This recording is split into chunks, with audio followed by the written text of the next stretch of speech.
या सगळ्यामध्ये वाङ्मयीन फराळ म्हणजे वाचनाचा जो फराळ म्हणतो आपण तो आहे दिवाळी अंकाचा. बरोबर. जिथे मराठी माणूस आहे तिथे दिवाळी अंक हा आहे.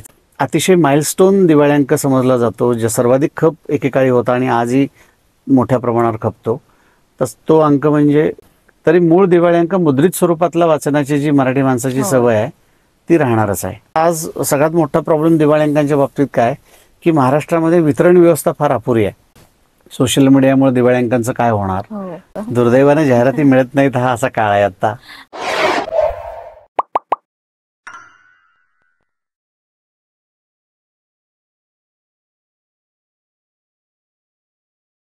नमस्कार, फोर मोर थॉट्स मध्ये आपल्या सगळ्यांचं स्वागत आहे. दिवाळीचा पिरियड सुरू आहे. सगळ्यांच्या घरात दिवाळी म्हणलं की फराळ असतो, नवनवीन कपडे असतात, दागिने असतात, या सगळ्याची रेलचेल सुरू असते. पण त्याचबरोबरच आणखी एक आकर्षण असतं दिवाळीचं, ते म्हणजे दिवाळी अंकाचं.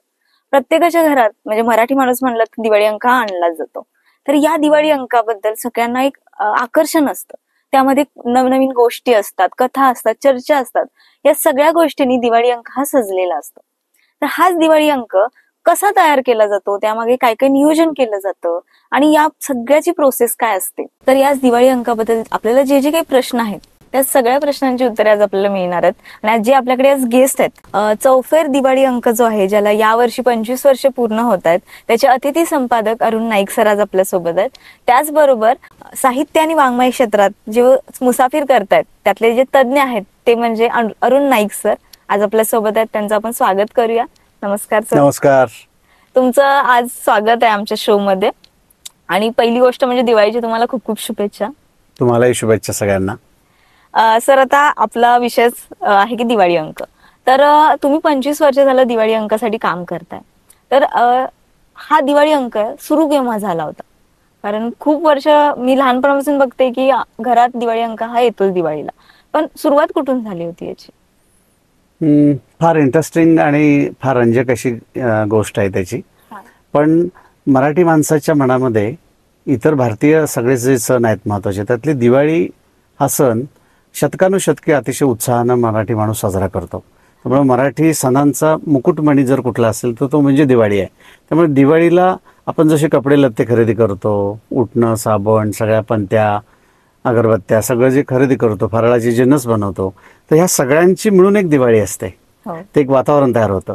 तर त्याच्यात या सगळ्यामध्ये वाङ्मयीन फराळ म्हणजे वाचनाचा जो फराळ म्हणतो आपण तो आहे दिवाळी अंकाचा. बरोबर. म्हणजे आपल्याकडं तर वाचनाची परंपरा देशात मोठी आहे, पण महाराष्ट्रापुरतं बोलायचं झालं तर मराठी हा प्रगत राज्य आहे महाराष्ट्रातलं, आणि वाचन संस्कृती महाराष्ट्राची फार प्रगत आहे.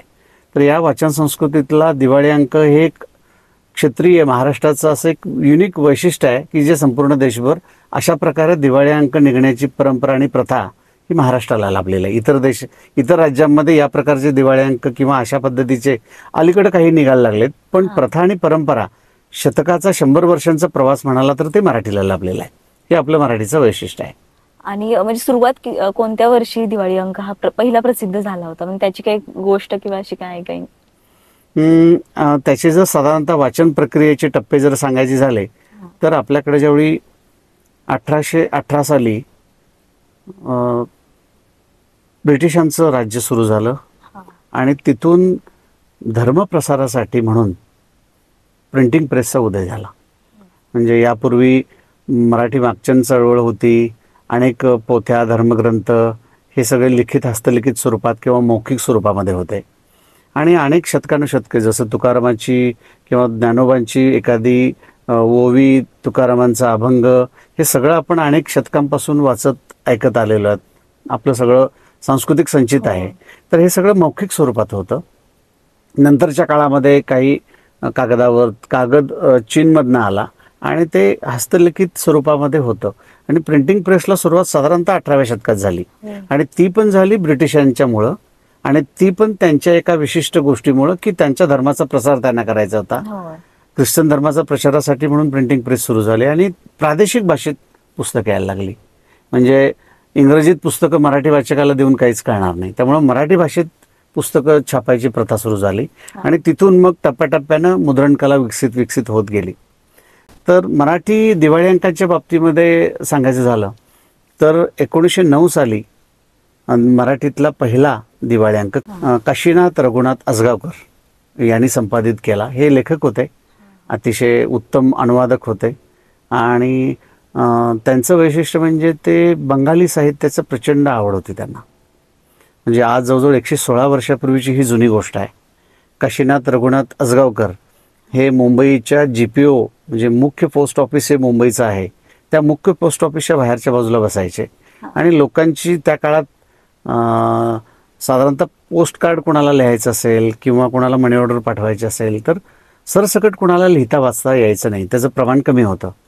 मग ते पोस्टाच्या बाहेर बसून आडले नडलेल्यांना गावाकडे निरोप द्यायचा आहे किंवा महत्त्वाची सरकारी कार्यालय आहेत तिथं ते पत्र लिहून द्यायचं काम करायचे.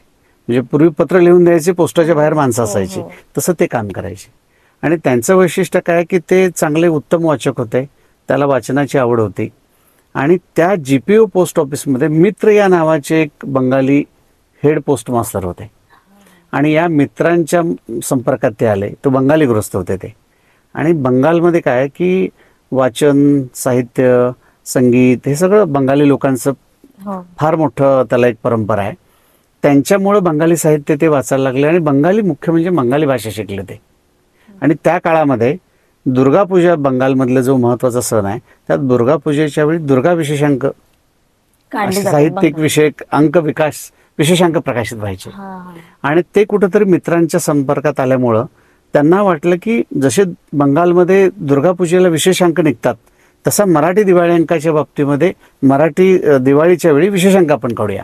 आणि मग सुरुवात झाली 1909 साली कार मित्र यांनी म्हणजे काशीनाथ रघुनाथ आसगावकर यांनी पहिला दिवाळी अंक काढला. पण आसगावकरांची अजून एक इंटरेस्टिंग गोष्ट म्हणजे त्यांना दिवाळी अंकांच्या बाबतीमध्ये किंवा एकूणच वाचनाबद्दल, लेखनाबद्दल, बंगाली साहित्याबद्दल इतकी आवड होती की पोस्ट मास्तर जनरल जे होते त्यांच्यामुळे ते बंगाली भाषा शिकले आणि वाचायला लिहायला त्यांना आनंद मिळाला.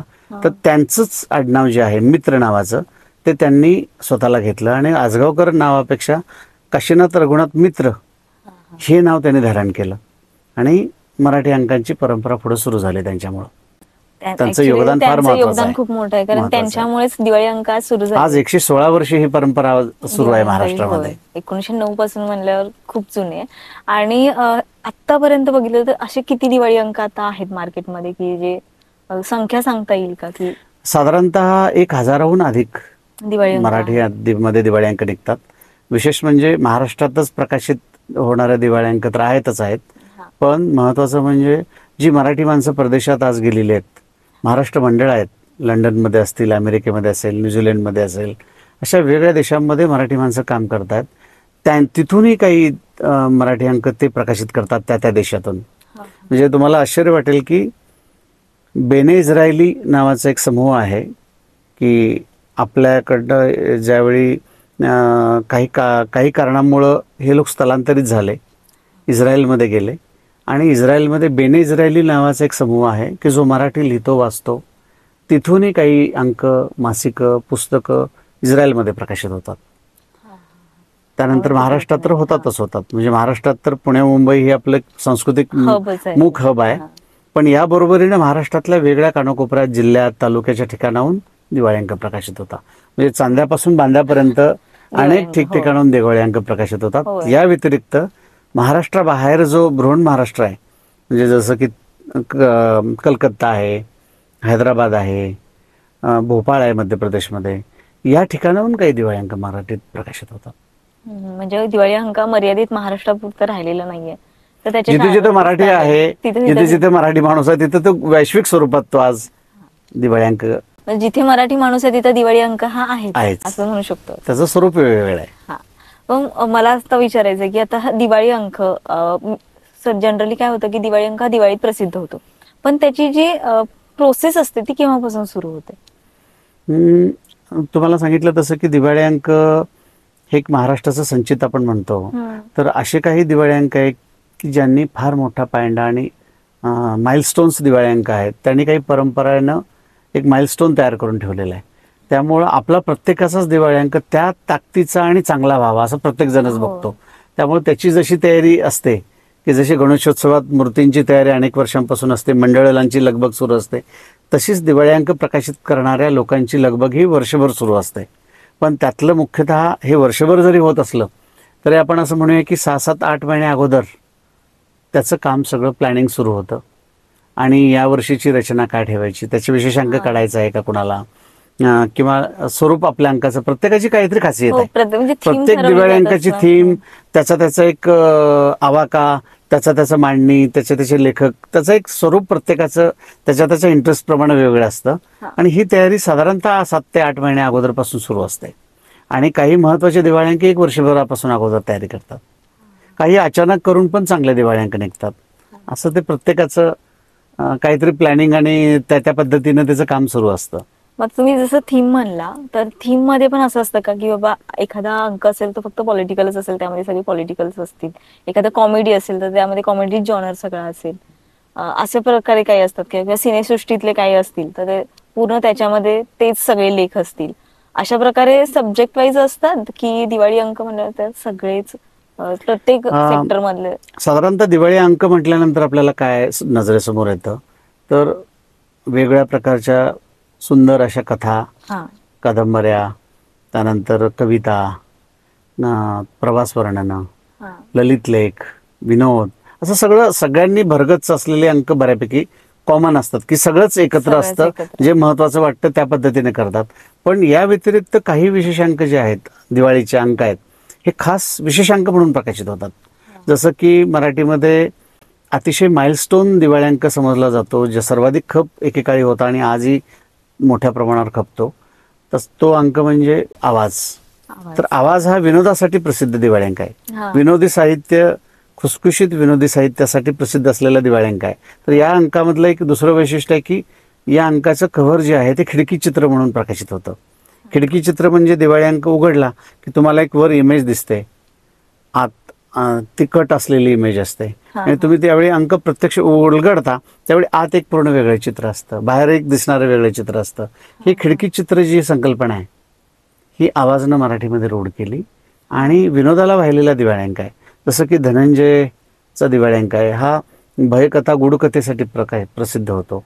आपल्याकडे शतायूचा दिवाळी अंक पूर्वी प्रकाशित व्हायचा, तर संगमनेरकरांचं त्या दिवाळी अंकाचं वैशिष्ट्य की ते फक्त आरोग्य विषयावरती वाहिलेला अंक आहे. जसं की अलीकडचा अभिजित घोरपडे भवताल नावाचा अतिशय सुंदर अंक काढतात, तो फक्त पर्यावरण या विषयावरती वाहिलेला दिवाळी अंक आहे. पर्यावरणाच्या वेगळ्या छटा, आता त्यांचा रस्ते हा विशेषांक यंदा आहे.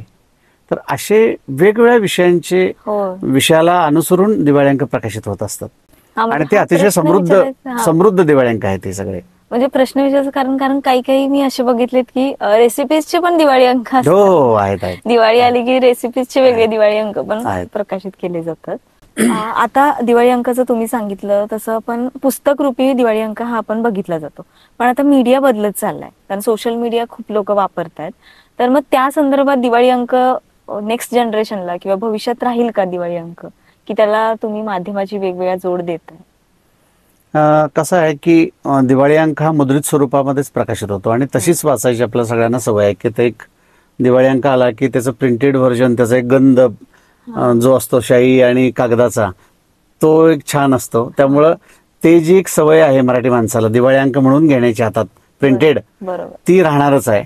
माध्यमं आता कितीही आलेली आहेत, म्हणजे आज सर्वत्र सगळीकडे चर्चा असते की डिजिटल युग आहे आपलं आत्ताचं.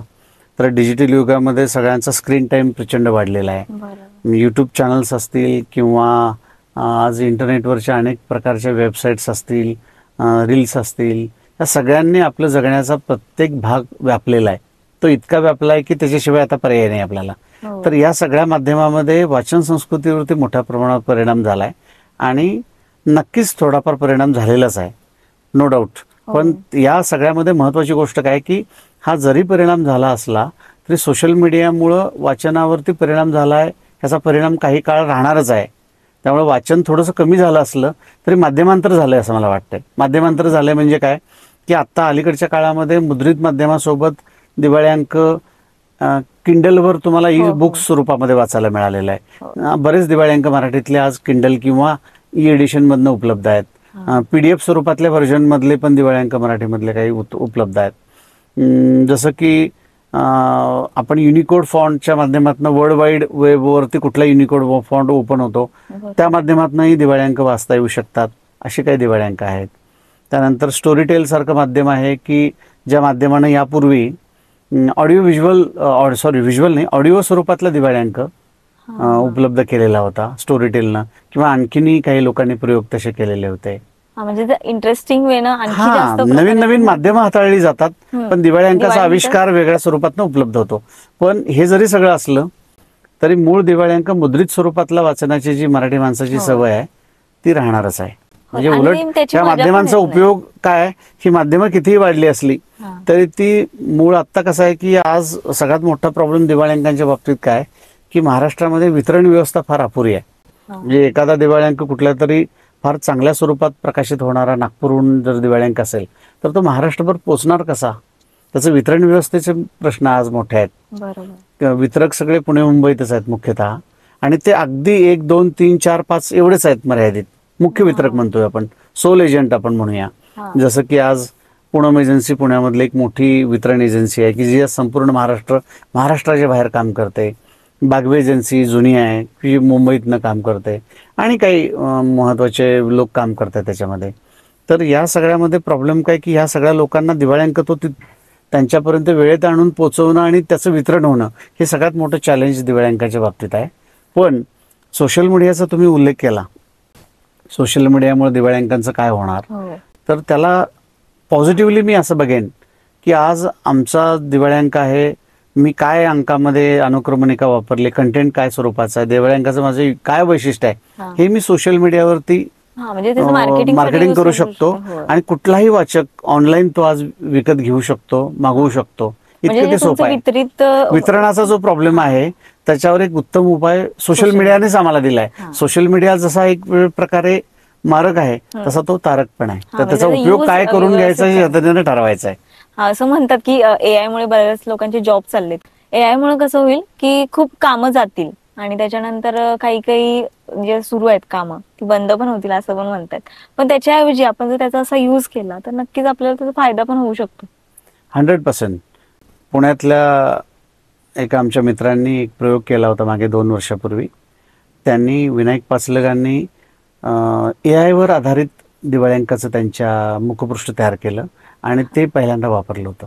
त्यामुळे आता AIचा वापर पॉझिटिव्हली दिवाळी अंकांच्या बाबतीत, विशेषतः आमच्याकडं चित्र जी असतात, आता आमच्या दिवाळी अंकामध्ये आम्ही ही चित्रकाराकडून काढून घेतलीत, पण इतर ठिकाणी AIचा वापर करून उत्तम कथेला चित्र, उत्तम ललित लेखाला एखादं चित्र आपण AIचं घेऊ शकतो. एखादी पोस्ट माझी बूस्ट करायची असेल तर मी AIची मदत घेऊ शकतो. माझ्याकडे जो कंटेंट आला तो तपासून घ्यायचा आहे मला की हा AI जनरेटेड कंटेंट आहे की ओरिजिनल लेखकांनीच लिहिलं आहे, हे सुद्धा तपासाचं माध्यम AI आहे. त्यामुळे AIचा उत्तम वापर आम्ही चांगल्या पद्धतीने करून घेऊ शकतो.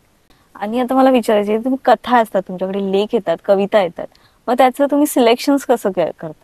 कारण आता तुम्ही 25 वर्ष काम करताय या क्षेत्रात, तर मग दिवाळी अंकासाठी सिलेक्शन कसं होतं या लेखांना? मी साधारणतः एक 10 ते 12 वर्षांपासून संपादनाच्या कामात दिवाळी अंकाचे आहे.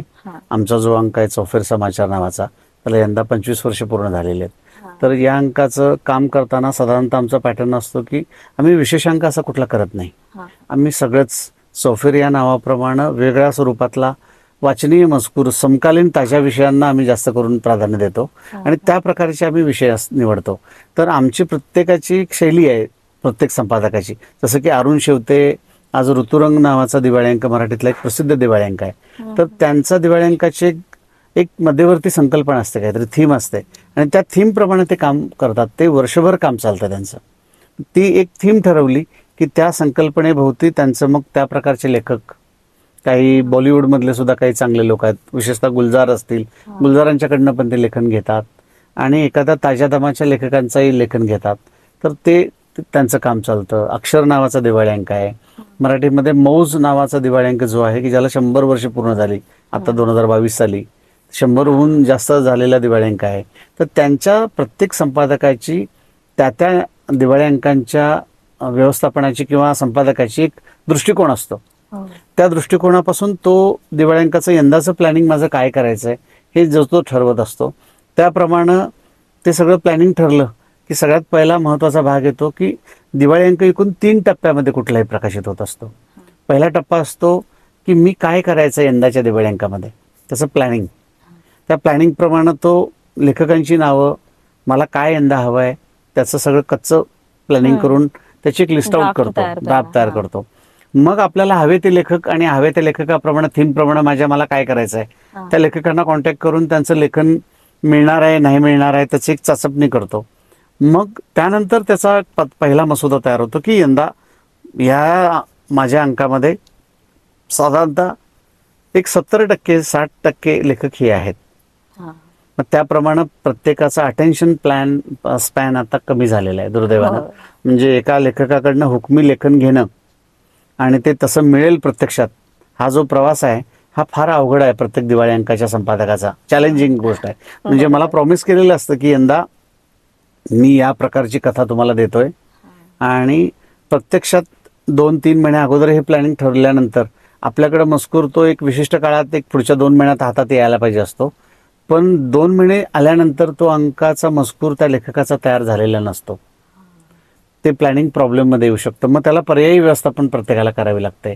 किंवा काही लेखक पर्टिक्युलर इतके आहेत की त्यांनी दिलेल्या विषयाचं लेखन किती शब्द मर्यादेमध्ये पाहिजे, त्याचा फ्लो काय असायला पाहिजे, त्याची 1 लाईन त्यांनी अगोदर दिलेली असते आणि त्या 1 लाईन प्रमाणे तो लेख त्या पद्धतीनं संपादकांनी लेखकांच्या चर्चेनं आकाराला येतो.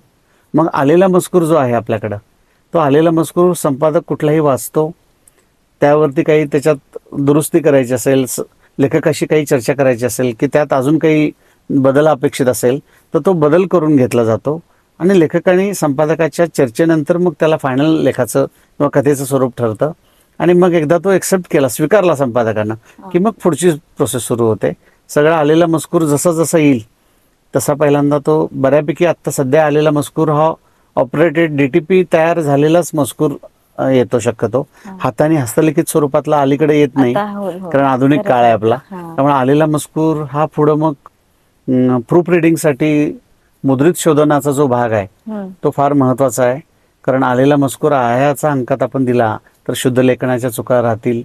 भाषेच्या दृष्टीने ते अतिशय चांगलं नाहीये. कारण आपण जो छापतो ते मुद्रित शोधन होऊन निर्धोक आणि चांगलंच सकस असायला पाहिजे. प्रूफ रिडिंग फार महत्वाचं आहे. त्यामुळे मुद्रित शोधनाचं काम करणारे काही जाणते लोक महाराष्ट्रात आहेत. त्यांच्याकडनं ही कामं करून घ्यायला लागतात. त्यांच्याकडनं आलेला मजकूर मग पुढं म्हणजे पहिल्यांदा मजकूर तयार होणं, हातात येणं, प्रूफ रिडिंग होणं, मग त्याचा चित्रकाराकडे ते जातो. चित्रकार चित्र तयार करतो किंवा फोटोग्राफ्स त्याचे काय असतील तर ते काढतो. लेखकाकडनं काही फोटोग्राफ येतात. मग लेआउटची सुरुवात होते. मग लेआउट झाल्यानंतर त्याबरोबरीनं महत्वाचं काम एकाच वेळी चाललेलं असतं. ते म्हणजे त्या प्रकाशनगृहांचं किंवा त्या मासिकाचं स्वतःचा सेटअप असतो. जाहिरातीचं काम चालू असतं त्याच्यामध्ये. त्या जाहिराती सायमल्टेनियसली येत असतात आणि मग फायनल त्याचा लेआउट ठरतो आणि मग प्रिंटिंगला जातो अंक. ऍक्च्युअली खूप मोठी प्रोसेस म्हणजे साधारणतः 3 टप्प्यामध्ये ही प्रोसेस असते की लेखकांशी चर्चा होऊन मसुदा तयार होणं, मजकूर येणं हातात, हा महत्वाचा पहिला टप्पा. मजकूर आल्यानंतर त्याचं जे प्रोडक्शन आपण म्हणतो, जसं व्हिडिओच्या भाषेमध्ये आपण हा पॉडकास्ट करतोय तर आता कंटेंटची निर्मिती आपली चाललेली आहे. हा कंटेंट तयार झाला की तुमच्या एडिट टेबलला जाणार. तसं आमच्याकडे एडिट टेबलच्या पूर्वी प्रूफ रिडिंग आणि बाकीच्या सगळ्या प्रोसेस होतात. आणि प्रोडक्शन प्रत्यक्ष जे आहे ते किचकट प्रोसेस आहे. ती झाली की मग फायनल प्रिंटिंगला जाणं. प्रिंटिंग नंतरची आणखीन पुढची पोस्ट प्रोडक्शनची पार्ट आहे पुढचा. म्हणजे खूप मोठी आणि लेंदी प्रोसेस आहे. जसं तुमचं काम आहे तसंच फक्त हे आमचं दिवाळी अंकाचं आहे. बरोबर. मग आता तुम्ही मगाशी जाहिरातींचा उल्लेख केला. मग जाहिराती आणि दिवाळी अंक यांचं समीकरण कसं आहे? म्हणजे जाहिराती खूप जास्त वापरल्या जातात त्याच्यामध्ये, असं पण काही वेळेला होतं. दुर्दैवाने जाहिराती मिळत नाहीत, हा असा काळ आहे आता. असं झालंय म्हणजे जाहिरातीशिवाय दिवाळी अंक काढता येणार मुश्किलच आहे. म्हणजे ते अंक विक्रीतनं दिवाळी अंकाचा अर्थकारण निघणाऱ्या दिवाळी अंक फार बोटाच्या मोजावर 4-5च दिवाळी अंक महाराष्ट्रात आहेत असे की जे वितरणावर आधारित दिवाळी अंक काढले जातात आपण म्हणूया. त्याच्यामध्ये उल्लेख विशेष मला करावा लागेल की मौजचा दिवाळी अंक आला कधी आणि विकला कधी कसा गेला हे कळत नाही. जसं आज महाराष्ट्रामध्ये अजून एक दिवाळी अंक फार प्रामुख्याने चर्चेत आहे, तो म्हणजे दीपोत्सवचा दिवाळी अंक. लोकमत समूहाकडनं प्रकाशित होत असल्यामुळं त्याला एक अतिशय उत्तम असं पाठबळ दैनिकाचं स्वतःच आहे त्यांचं. त्यामुळं ते नेटवर्किंगचा त्यांना अतिशय चांगला फायदा होतो. पण अतिशय उत्तम दर्जाचा तो दिवाळी अंक निघतो आणि ज्याचं सर्क्युलेशन मोठं असतं. कदाचित त्यांना सर्क्युलेशनमधनं त्याचे पैसे उत्तम मिळत असतील, पण इतर दिवाळी अंकांच्या बाबतीत हे आर्थिक जाहिराती, समीकरण होत नाही. लागतात. जाहिरात हा सगळ्यात महत्वाचा क्रायटेरिया आहे. जाहिरातीशिवाय दिवाळी अंक निघू शकत नाही. नाही, बरोबर आहे. आणि जाहिरातीची संख्या अलीकडे फार रोडावलेली आहे. त्यामुळं ते त्याचा अर्थकारण दिवाळी अंकाचं सांभाळणं फार मुश्किल गोष्ट झालेली आहे. नाही, बरोबर आहे. आणि मला हे विचारायचं होतं की आता चौफेरला 25 वर्ष पूर्ण होत आहेत, तर मग तुम्ही आता इतके वर्ष याच्यासाठी अतिथी संपादक म्हणून काम करताय, मग एखादा किस्सा आहे का की जो खूप म्हणजे कायम लक्षात राहिलाय असा? नाही, असा एक किस्सा मला काही सांगता येणार नाही, पण प्रामुख्यानं मराठी माणसानं दिवाळी अंकासाठी जे योगदान दिलंय त्या योगदानाबद्दलचा आणि त्यांच्या आजवरच्या प्रवासाबद्दलचा एक थोडासा आढावा घेणं मला या निमित्तानं प्रस्तुत वाटतं. कारण आपण दिवाळी अंक म्हटलं की माझाच दिवाळी अंक ग्रेट असं होऊ शकत नाही. ही 116 वर्षांची अशी मोठी परंपरा आहे. अनंत हरी गद्रे एक मराठीतले एक उत्तम काय म्हणूया त्याला की संपादक, उत्तम लेखक आणि समाज प्रबोधक होते ते. तर अनंत हरी गद्रेंनी त्या काळामध्ये मौज नावाचं साप्ताहिक सुरू केलं होतं 1920च्या दरम्यान. ते लोकमान्य टिळकांचे अतिशय खंदे समर्थक होते आणि चळवळ करणारा अतिशय जाणता दूरदृष्टीचा संपादक आणि एक चळवळीतला माणूस होता. त्यांनी मौज नावाचं साप्ताहिक सुरू केलं आणि मौजेनं मराठीमध्ये जी परंपरा दिवाळी अंकाची पुढे नेलेली आहे ती फार महत्वाची आहे. म्हणजे ज्याला शतक पूर्ण झालेलं आहे, 2022 साली त्याला 100 वर्ष पूर्ण झालेले आहेत. तर अनंत हरी गद्रेंनी दिवाळी अंक सुरू केला, पण तो दिवाळी अंक काही कारणामुळे त्यांना पुढे नेता आला नाही. पण त्यांची परंपरा भागवत कुटुंबियांनी म्हणजे मौज प्रकाशन जे आता आहे ह्या भागवतांनी नेली. विशेषतः श्रीपू भागवत हे मराठीतले एक जाणते संपादक होते आणि त्यांनी गद्रेंची हे परंपरा पुढे नेण्याचं काम केलं. आज मोनिका गजेंद्र गडकर आहेत, त्या मौजच्या संपादिका आहेत. त्यानंतर दीपावली नावाचा दिवाळी अंक मराठीतल्या एका चित्रकाराने सुरू केला होता. म्हणजे महाराष्ट्रामध्ये जे प्रमुख दिवाळी अंक निघतात त्यामध्ये दीपावली हा जो अंक आहे हा दीपावलीचा अंक एका चित्रकार संपादकानं केला होता आणि त्यांनी जो दिवाळी अंक केला त्यालाही जवळजवळ आता 100 वर्ष पूर्ण होतील. की तो दिवाळी अंक महाराष्ट्रातला युनिक आहे आणि आजही तो प्रकाशित होतो दीपावलीसारखा. त्यानंतर ह्या किर्लोस्कर खबरमध्ये दिवाळी अंक प्रकाशित करायची परंपरा पुढे सुरू झाली.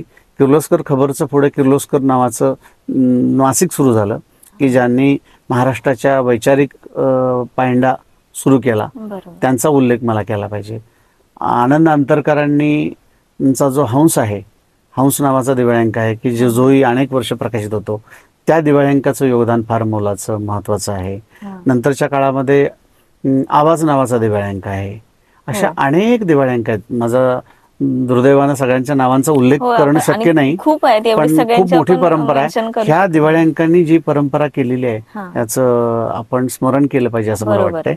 आणि किस्सा म्हणाल तर फक्त माझ्या एका दिवाळी अंकाच्या माझ्या कामातला प्रातिनिधिक स्वरूपात मी फक्त सांगतो. आमच्या दिवाळी अंकामध्ये एक 4-5 वर्षापूर्वी आम्हाला गुलजारजींनी विशेष कविता त्यांच्या स्वतंत्रपणे मराठीमध्ये आम्हाला परवानगी प्रकाशित करायला दिली होती.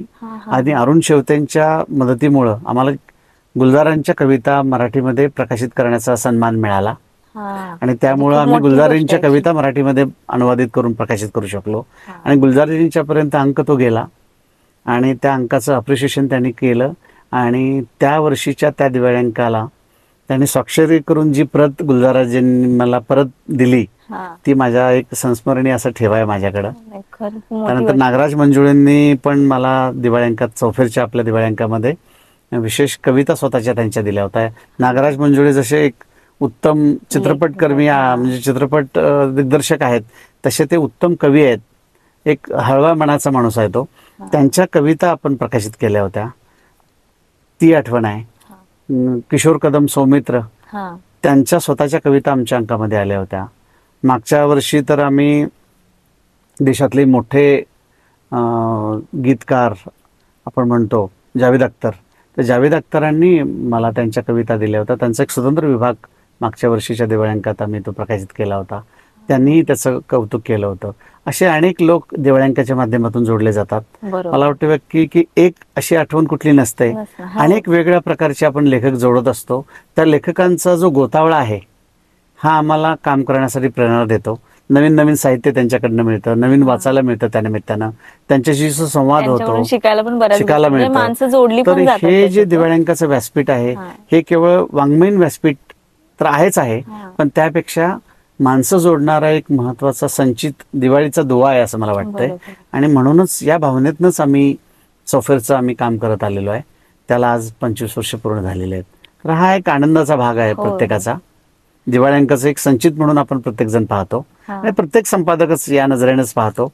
त्याचं काम आणि योगदान त्याच्या अंकामध्ये ती उमद्रा उमटलेलीच असते. बरोबर. आता आपण दिवाळी अंकाबद्दल बोलतोय सगळं, पण ऍक्च्युअली सुरुवात खूप आधीपासून झाली, जवळ 100 वर्षापेक्षा जास्त हा काळ लोटलाय.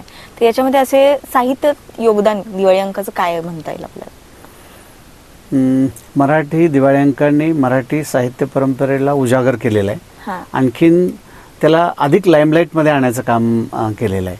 म्हणजे मराठी साहित्य परंपरा ही फार जुनी आणि प्रगत आहे, फार पूर्वीपासूनची सुरू आहे.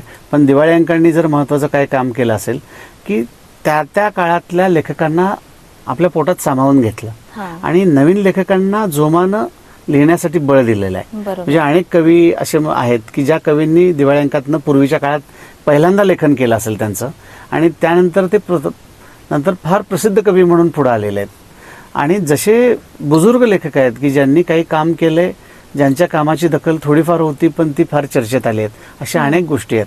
बरोबर. आणि काही मान्यवरांनी पण जे लेखन दिवाळी अंकाच्या माध्यमातून पहिल्यांदा केले, त्यांनी मराठी भाषेला समृद्ध केलं दिवाळी अंकाच्या साहित्याने असं मला वाटतंय. हा.